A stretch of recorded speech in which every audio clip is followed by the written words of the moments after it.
my opening statement here is first to welcome all of you to our press one. We'll make it short and simple by offering you a chance to ask questions, so to clarify some of the information that's going on around. We won't go into many of the details anymore because I think you already know what's happening, and we're offering this platform as a way para makapagtanong po kayo, and we will try to answer as best as we can to clarify the issue po. Maraming salamat. Questions? Yeah, Okay po. So, first lang... share na lang, you can use this. Sige po. Share this. Kay Yusek po muna, before po ako kay Director Lian. Yusek, question lang po, nung last po na nagkaroon ng press ko dito sa DOH, according to Secretary Garin, magkakaroon ng referendum, and then kung ano ang magiging resulta nun, yung mga empleyado mismo ng Fabella ang masusunod. Yun po yung kanilang, yun po yung nasabi nila. And then, sa resulta po ng referendum ay nag-50-50 ata tayo. So, one half ang ano natin. So, sa ganun kung nangyari, ano po ba ang sasabihin or ano mo ang desisyon ng DOH dito? Are we going to continue yung paglipat ng Fabella dito? Ano na pa ang mangyayari? I'll defer the question in the referendum to my colleague, no? Si Camila. With respect to our position in the Department of Health, we will always look at what is the safety and welfare of our patients and their family, and then also the welfare of our medical staff, clinical staff, no? And workers working in the hospital. So we will go by the evidence that is given to us by engineering and construction regarding the safety of the building. And from there, we will make important policy decision. With regards to the referendum, magde-defer muna ako kasi this was an operational activity done in consonance to the wishes of our Secretary. Okay. Yung idea ng referendum only came about nung nagkaroon ng audience si Secretary Garin with the employees of the Dr. Jose Fabella Memorial Hospital. So, siguro parang bigla lang naisip niya na gusto niya supported siya with the project of the modernization of the Dr. Jose Fabella Memorial Hospital. Pero when we were discussing this issue with my ex-ECOM, we don't see the need to conduct the referendum at all. Pero nga dahil nga gusto din ni Secretary na magkaroon siya ng mga pangalan who are those supporting her with this endeavor, so we proceeded. And then that, alam natin na limited tayo ng time. In a referendum, dapat i-explain lahat sa tao ano ba ang objectives nitong referendum na to, yung availability ng mga tao, no? Kaya nga, hindi natin masasabi na yung 50-50 will be a representation at all. Pero we were able to get names of those who are supportive of the project. So, kung hindi na po mangyayari yung referendum, ay kung i-set aside na natin yung referendum, ano na po ang mangyayari ngayon? Tayo po ba ay matutuloy sa paglipat? Ano na po ang plano? So, we are very supportive of the project in as much that we ask for this project. We want a new and modern hospital to cater for the poor people of the country so that we will be able to provide quality services, no? So, hiningi talaga to ng aming pamunuan, ibinigay ng gobyerno, there was a approval from NEDA, there was an allocation of budget. In fact, the project is already ongoing. Kaya talagang masaya po kami na magkaroon kami ng bagong hospital. So, yung po na itong sabihin ay kayo po ay lilipat? Kami ay lilipat sa bagong hospital pag ito po ay natapos ng gawin. Mapunta naman po tayo doon sa Long Center, ano? Kamusta na po ba yung pag-stay natin doon pansamantala? Nakakuha na po ba tayo ng permit? Kamusta na po yung operation kung meron na? So, yung Long Center po ay isang pag-aari ng Dr. Jose Fabella Memorial Hospital. Binigyan po kami ng budget para magtayo po doon ang aming outpatient department and School of Midwifery. Pero hindi po yun ay pagpatuloy noong taong 2012. Ngayon po na nagkaroon po tayo ng safety concern sa ating pong building. Kailangan po namin na magkaroon, na ipagpatuloy ang aming operation at magkaroon ng gusali na kung saan magkakaroon kami ng serbisyo, patuloy ng serbisyo. Ito po ay aming i-operationalize. Kaso nga lang po, hindi siya meant for a hospital. Kaya po ginagawa pa po namin ang lahat ng requirements na para siya ay maging operational na para sa isang ospital talaga. So lahat ng kailangan ng isang ospital para kami makapag-handle ng mga pasyente ay kailangan matugunan. So, ang inaantay na lang po ba natin, Director, ay yung permit? Yeah. Pero kung wala pong permit, pwede ba tayo mag-transport ng mga gamit? Nag-attempt na po, hindi po kami makakapag-operate kung walang permit, pero po yun ay pinapacilitate namin. Ginagawa na po namin lahat para po bigyan agad ng aming permiso. Naglilipat po kami ng gamit para nga siya makatugon para sa isang hospital. However, there was one time na hinaharap po kami ng mga nagrarally at hindi namin mailabas yung mga gamit na dapat namin mailabas. So, ang paunawa namin sa mga nagpo-protesta, parang awa nyo naman na allow the hospital management to transfer some of these equipments kasi everything will just be delayed. No? And for humanitarian, appeal kami sa mga protesta na huwag yung harangin yung pag-delivery ng mga sensitive equipments na gagamitin for clinical care sa lung center. May pahabol lang po ako. Meron pong nabanggit yung mga nagpo-protesta na meron daw po silang hawak-hawak na dokumento na gagaling daw po ito sa engineering office ng City of Manila na nagsasabi na hindi naman daw po, maayos naman daw po yung kanilang gusali. Pwede niyo po bang sabihin kung ano po yung laman talaga nung itong dokumento na ito? So, part po ng requirement ng issuance ng renewal ng building permit from the City of Manila ay magkaroon po ng isang masinsinang pag-aaral ng structural integrity ng aming mga buildings. So, nung kami po ay nagkaroon ng pondo at para isagawa ito, so naisakatuparan po ang aming building structural integrity evaluation. Yung pong pagsusuri na ginawa ng City Hall Engineering Office was dated January. Lumabas din po ito ng halos kasing sabay, pero nakakuha po kami ng kopya from ESCA on around February na nagsasabi nga na 78 to 80% of our buildings are defective. So yung pinapakita po ng mga nagpo-protesta na sabi nila ito po ay isang popular inspection lang po na ginawa ng Engineering Office ng Manila City Hall. Nasa kanila pong recommendation in the same document requiring us to have the evaluation done by a structural engineer. Para ma-illustrate ko yung issue, if you compare ng results ng pagsusuri ng City of Manila Engineer, ito ay very ocular and superficial. Yung isang report na ginawa, pwede ko i-describe na kailangan kumuha ng sample ng mga concrete. Pag pinasok yung yung nail, ginamit ng martilyo para kumuha ng sample, nadurog yung wall, yung kolong, parang naging pulburon. So, given that, it's already a very clear-cut graphic na this building structure cannot withstand perhaps a strong earthquake that will have lateral shift. And if in case something does happen, God forbid, but if something does happen, alam mo naman, sa ring of fire tayo, we are always having drills of emergency like earthquake.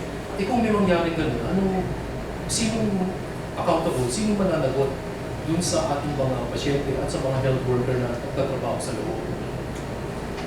Sir, sorry, medyo nalas ako. Sir, ngayon, ang sinabi nyo, set aside yung referendum.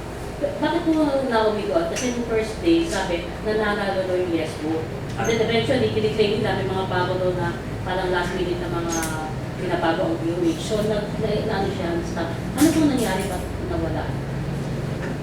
So, siguro kung umatid lang kasi lahat noon sa dialogue with the secretary, siguro at gusto niya makakuha nga ng suporta sa ginagawang proyekto. So nauwi po kami nag-decide na it will be a by number referendum, secret ballot. Wala po siyang sinabi sa secretary secret ballot namin.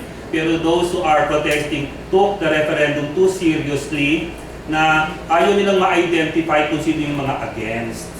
So nung nalaman nila that there will be identification, in-stop nila at sinequester po nila yung ballot box. Kaya hindi ko kami nag-proceed with the referendum. So I concurred it with the secretary. Sabi niya, she's not interested with numbers. She's interested with people, names of people who are supportive of the project. At yun po naman ang ginawa namin. Kaso nakita rin namin, because of the limitation of time, marami pong off, maraming from duty, na hindi mo rin malaman kung ano ang saloobin nila, na kung sila pipirma o hindi. Pero the most that we can get, yung around 600, na talaga pumunta sila sa lobby to signify their support for the project. Sir, yung decision to push to with the transfer, paano po kayo na-come out doon? Paano yung naging decision? Yung transfer sa land center o dito na sa Yung modernization. modernization. So, ako po ay 26 years na sa gobyerno, sa Pavella. Nung dumating po ako ay may modernization plan na dinagdan po at naging inspiration sa akin na para manatili sa Pavella. So with the previous administration, ito po yung kanyang malaki nilang project ng mga naging director na makakuha po ng isang bagong ospital para sa ating mga mahihirap. Okay, dahil masikip na nga, hindi po siya maganda na yung facilities. Tapos nagkaroon po ng modernization project ang Department of Health. We were so glad na makasama po ang Pavella sa tinatawag pong DOH Modernization Plan. Paano po nagkaroon ba ng botohan sa board? Yung po decision na paano po? Wala na po ako doon. Basta nung ipinresent po namin to sa NEDA, sa government, alam ko maraming ospital ang pumasok, marami po ngayon ongoing modernization, kasama po ang Pavella, hindi lang po ang Pavella. Sino po yung nag-decide na i-push to yung modernization? Sino pong kaninong decision yun? It is a national decision dahil nga gusto nga i-improve lahat ang mga facilities, hindi lang po ng hospital, iba nga po meron tayong mga tinatayo pa mga birthing homes, mga BEMOC centers. So kasama po kami, in as much na kasama po kami sa service delivery network. Pavella happens to be a level 3 and referral facility para po doon sa lahat po na nagkakaroon ng problema sa panganganak, pagbubuntis, na hindi po pwede i-handle sa mga primary care, sa mga birthing facility. Kami po ang mag-handle, magka-catch nitong mga ganitong mga kaso. Follow up lang po yung sa tanong. So after po iset aside yung referendum, iniwan na po sa Pavella management yung decision. So paano po nangyari dun sa management decision? Nag-meeting po ba kayo sa board, then you came up with a decision na sige, we'll push through with this kahit may mga kumukontra. Actually nga, sabi namin, ilang beses na po kami nagkaroon ng modernization plan sa Pavella at lahat po ng mga empleyado, Mancom, Execom, nagkakaroon po kami ng strategic planning. In fact, for this the latest one, ito po sa DOH compound, ako po yung nag-organize ng strategic planning, okay, sa Manila Grand Opera. Nandoon po lahat, pati po yung mga nagpo-protesta, they were in attendance. Noong po pinag-uusapan namin ano mga areas, mga equipments na kailangan po namin hilingin sa gobyerno. So this is no secret. Wala po nag-object noon. In fact po lahat po ng ginagawa namin ay may approval po ng aming Execom and Mancom. Sir, based sa press release, management na yung Pavella nang nag-decide. Well, yes, they have operational control, pero hindi iiwanan ng Department of Health kasi we are one family, it's a department. And the decision is not just a department decision, but a national decision. Dahil tingnan mo naman yung ating quality of care, it's about time we need to improve. And bakit mag-o-object ang modernization, improvement, expansion? We will now have more bed capacity with the new facility. By the way, the new facility is just a walking distance from here. Kung hindi niyo pa nakikita, I'm happy to bring you there to see the construction site, anong nangyayari. So you have an idea that this is a real project. Sir, kailan po nag-decide na set aside yung referendum? Anong araw? Wednesday. Ginawa kasi to around Wednesday.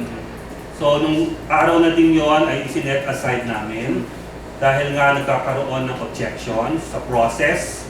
Tapos nag-decide kami na igagawin yung signature campaign na ginawa namin ng Friday, in-extend namin ng Monday, in as much na merong mga empleyado nga hindi pa alam, okay, o kaya from duty na kailangan din namin mga catch.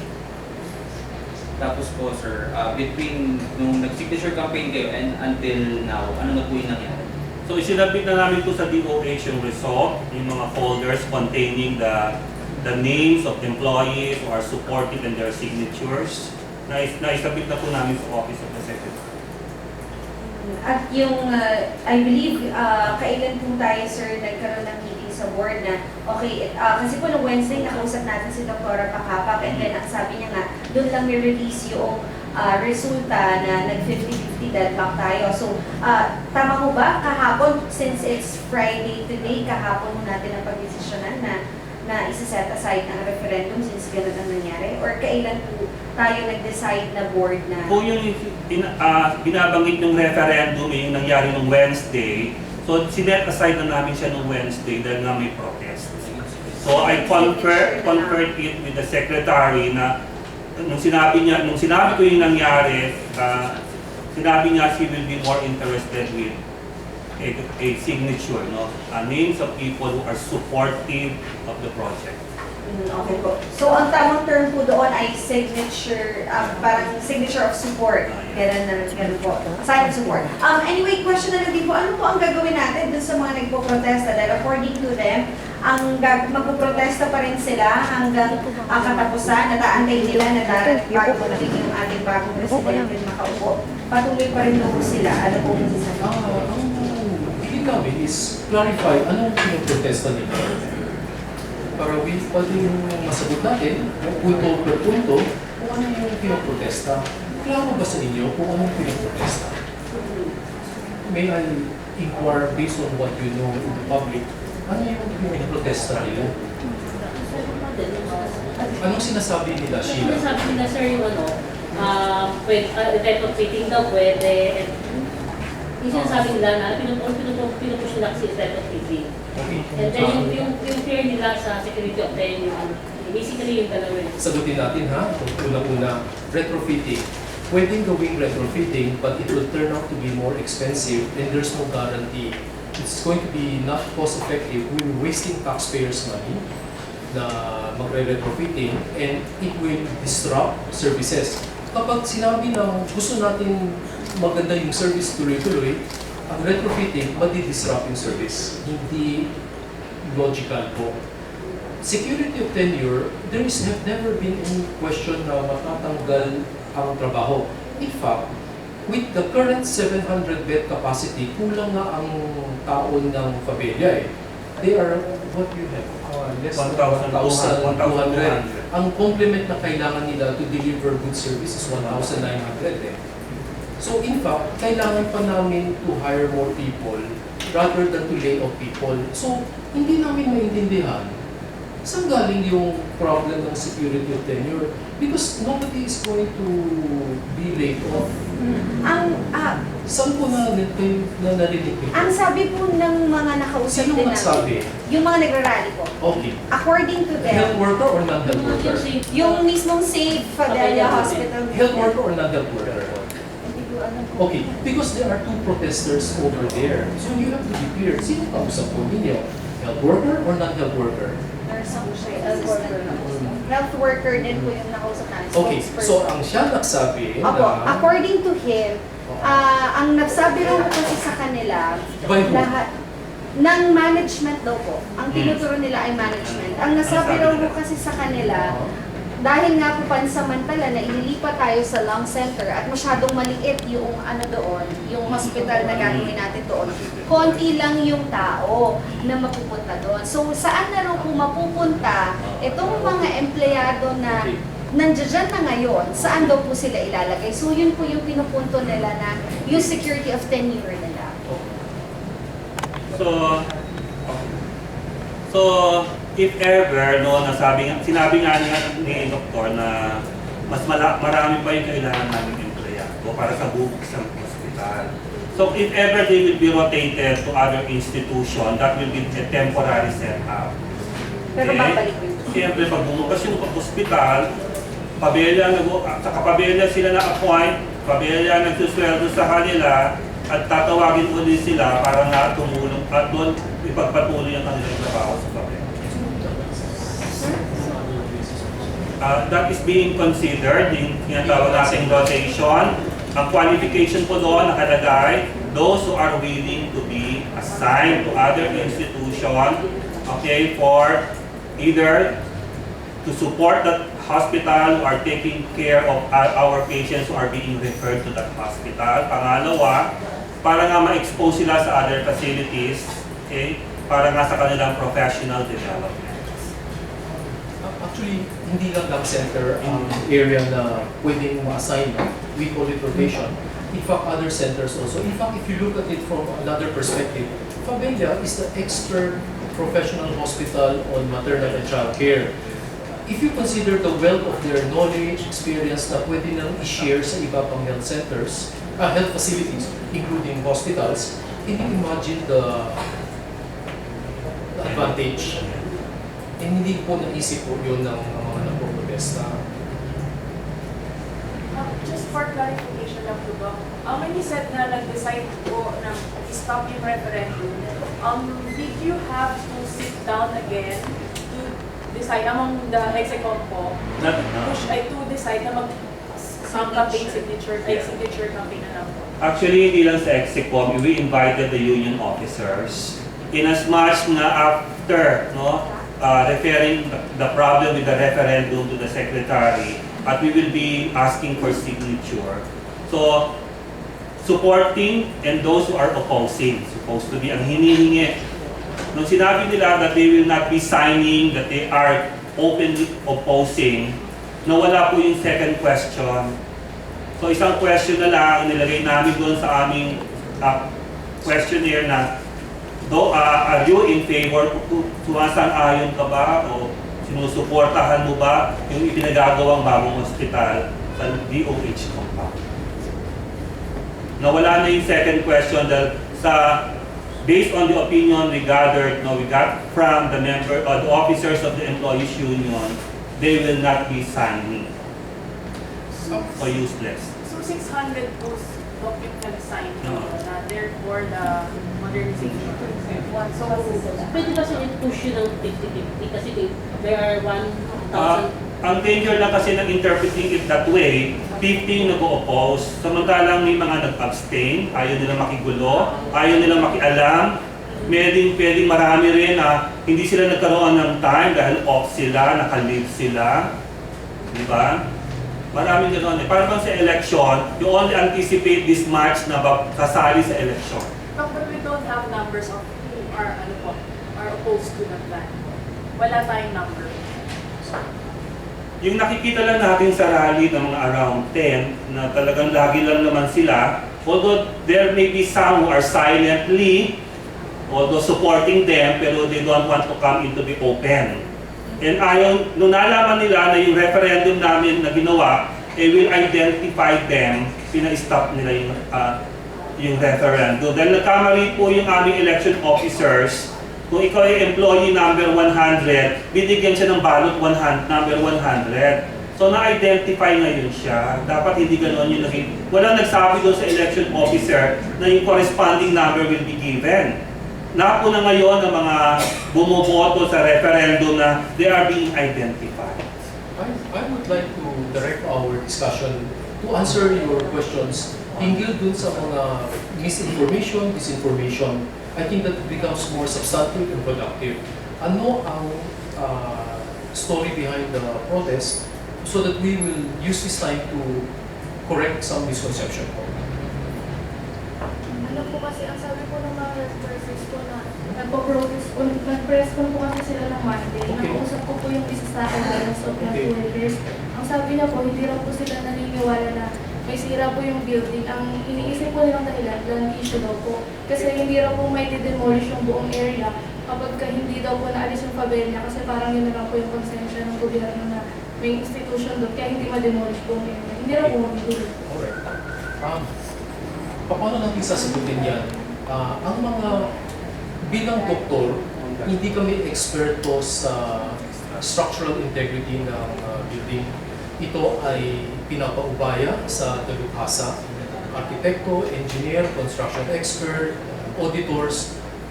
Kaya kami ay nagbabasahe sa aming mga desisyon And this is not a simple decision. This is a major national decision. Dun sa mga expert results at come. And if kung hindi sila naniniwala, okay, paano natin paniniwalaan sila if the expert opinions are not being respected? Ibig sabihin, being health worker, if you give out medical advice, tapos hindi sila paniniwalaan, you see the analogy? So, I think we have to understand the limits of our professional expertise, and this is a societal thing. I mean, it's not one person making a decision dahil ayaw, hindi na matutuloy yung sa kapakanan ng ating lipunan. Since ganito po ang nangyari, have we tried inviting them to Yes. sit and then Yes. to talk about it, to Yes. explain everything, to have this black and white? May ganun na po ba na nangyari? Yes, in fact, the press con from previously, these were already discussed. The secretary already laid out all the misinformation and the answers to those misinformation In front of the protesters. in front of the protesters and in front of the press. But I don't think it was taken very seriously by the press. And I'm sorry, but I now have to repeat this again. There was a previous press con and a release of information about nangyari na to and the misinformation that clarified, is this a public-private partnership? No, there was no private sector involved. Will people lose their job? No. They will be reassigned temporarily and then be recalled back to the Favela Hospital. Will the Favela Hospital improve their services with expansion? Yes. And I thought that was clear from the outset.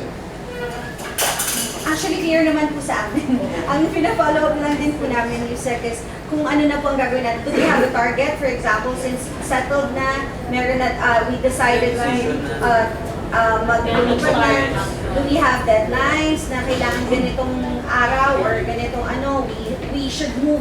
Sabi niyo po kanina, hinaharangan kayo, tatawag na ba kayo ng tulong ng police? What are your plans po? Okay, sabi nga namin, ang pinaka-timeline namin yung ma-release yung license.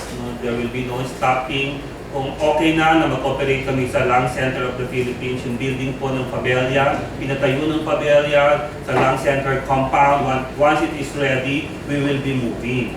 Ang hirap po magbigay kasi po ng date. Katulad po nito nangyari sa hapon, ang binabanggit lang po namin ay there is an election ban until June 9 that there will be no transfer of employees. Ginamit na po nila yon na para sila maghanda naman ng isang malakihang protesta. Kaya nga po kami, sabi namin, we will be in as much that the Lung Center building is a property of the Favela Hospital. We will be operationalizing the services there. Unti-unti hanggang ma-navigate na namin ng mga pasyente na patuloy ang aming serbisyo doon sa building na yon, until such time na mailipat na namin completely. So it will not happen in one day. Once we are ready, the building is ready, we will start operating hanggang lahat mailipat na namin. So, may binabanggit yung license. We're waiting for the license to what? License to operate, okay, from the Quezon City government and also from the Licensing Bureau of the Department of Health. So dalawa po yung aming pinapast track na sana po ay ma-secure kaagad namin para kami makapagsimula na ng operation doon sa Lung Center compound. Sir, how about po yung ibang patients and staff po na will be transferred to other hospitals po like sa Malaso? Kailan po yun natin? So nakikipag-ugnayan pa lang kami sa ibang hospital dahil nga dapat this should be covered by MOA. Dahil hindi po pwedeng magserbisyo ang aming empleyado, pinangyaring hindi maganda at who will be liable.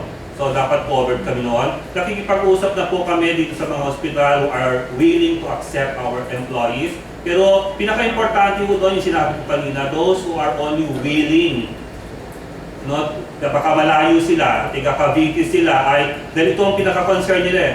Cavite umuuwi, pupunta ngayon kami sa Quezon City, pero kung gusto nilang mag-duty sa PGH na mas mapapalapit sila, at sila nagbigay ng kanilang interest, no, nagdoon na sa PGH mag-duty, then pagbibigyan po namin yung empleyado, pero hindi po kami yung mag-aassign. Sir, scenario, what if ayaw nila talaga malipat? Sabi niyo, yung wedding, what if ayaw nila? Yung empleyado, wala, hindi namin pipilitin. Dahil sabi nga namin, sa ganito pong pagkakataon na ang pamilya supposed to be or with 700 bed, 1,900 employees.